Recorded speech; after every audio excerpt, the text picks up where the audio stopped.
नमस्कार। म तपाईँहरूको सामु एउटा कविता लिएर आएको छु। मेरो कविताको शीर्षक छ साथी मनाङ आउँदा।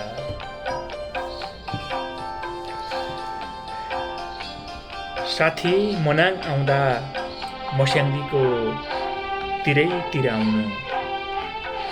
साथी मनाङ आउँदा मस्याङ्दीको तिरैतिर आउनु, जहाँ पुरै जीवनको भविष्य बोकेर बगिरहेको मस्याङ्दीको किनारामा धेरै पहिलेदेखि नै उभिरहेको छु, मलाई भेट्न त्यहीँ आउनु। साथी मनाङ आउँदा जङ्गलै जङ्गलको बाटो आउनु। साथी मनाङ आउँदा जङ्गलै जङ्गलको बाटो आउनु, जहाँ हरियो जीवन बोकेर पातहरूको चिसो बताससँगै गोल गोल भूगोलको आयु थपिरहेको छु, मलाई भेट्न त्यहीँ आउनु।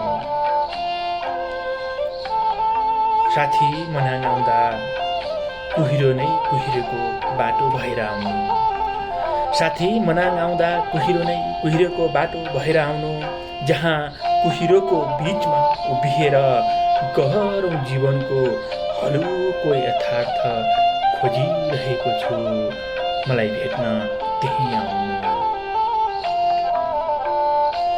साथी मनाङ आउँदा साथी मनाङ आउँदा घाम झुल्केपछि आउनु, जुन उदाएपछि आउनु।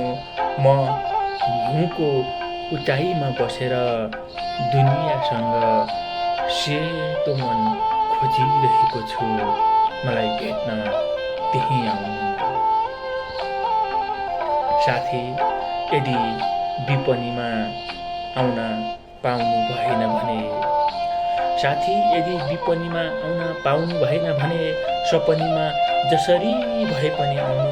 म सजिलैसँग देखाइदिनेछु मेरो छातीको निलो तिरेचो, मेरो दण्डमा उभिएका अग्ला अग्ला पहाड, मेरो नसा नसाबाट बग्दै गरेको मस्याङ्दी, मेरो ज्ञानेन्द्रियहरूले सजिलैसँग महसुस गर्न सक्ने फुल्दै र फल्दै गरेका स्याउको हरियो जीवन, मेरा करङ र दाँतहरू जस्तै मिलेर पहाडका बिचहरूमा चलिरहेका भडाका र च्याङ्राका बथान हो।